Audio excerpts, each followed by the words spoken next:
Assalamualaikum warahmatullahi wabarakatuh. Perkenalkan, nama saya Novita Sari dengan NPM 2121020080 dari Prodi Hukum Tata Negara kelas C. Di sini saya akan menyelesaikan tugas dari Bapak Hervin Yogi Pradikta dengan mata kuliah Filsafat Hukum Islam mengenai sifat dan karakteristik hukum Islam. Yang pertama ada sempurna. Sempurna artinya utuh, lengkap segalanya.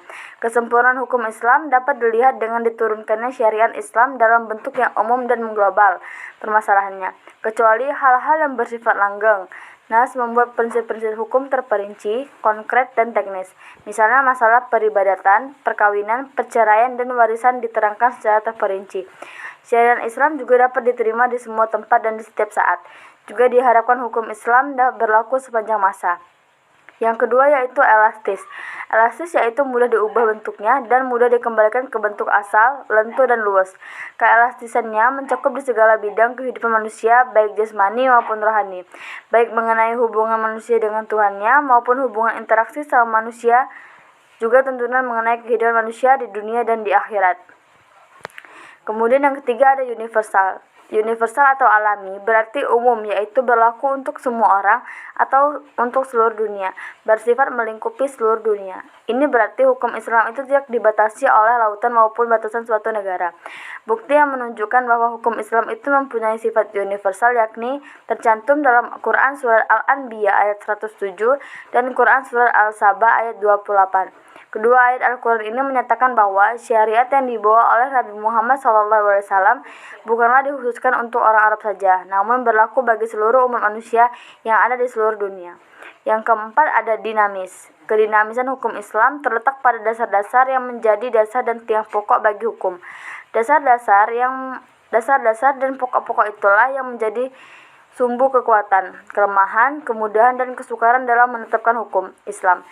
Sesuai dengan tabiat manusia yang tidak menyukai beban yang membatasi kemerdekaannya, sehingga manusia memperhatikan beban hukum Islam dengan sangat hati-hati. Manusia tidak akan bergerak untuk mengikuti perintah jika perintah itu tidak dapat menawan hatinya, atau mempunyai daya dinamika. Sendi-sendi dari kedinamisan hukum Islam adalah yang pertama, 1. Menyediakan kepicikan, 2. mendikitkan tufas, 3. mensyariatkan hukum dengan cara berangsur-angsur, 4. memperhatikan kemaslahatan manusia, 5. mewujudkan keadilan yang merata. Yang kelima ada sistematis syariat Islam. Sistematis artinya ia mencerminkan sejumlah doktrin bertalian dan berhubungan di antara satu dengan lainnya secara logis. Beberapa lembaganya saling berhubungan satu dengan lainnya. Perintah salat di dalam Al-Quran selalu diiringi dengan perintah menunaikan zakat. Demikian pula dengan lembaganya. Pengadilan dalam Islam tidak akan memberikan hukum potong tangan bagi pencuri bila keadaan masyarakat sedang kacau dan terjadi kelaparan. Tidak akan memberikan hukuman raja bagi pezina dan kebiasaan berpakaian yang belum diterapkan sebagaimana oleh hukum Islam itu sendiri. Kemudian yang keenam ada hukum Islam bersifat ta'budi atau ta'kulu. Ta'budi adalah suatu bentuk ibadah yang tujuan utamanya untuk mendekatkan diri kepada Allah, yakni beriman kepada Allah dan segala konsekuensinya berupa ibadah yang mengandung sifat ta'budi murni, artinya ide dan konsep yang terkandung di dalamnya tidak dapat dinar atau supranasional.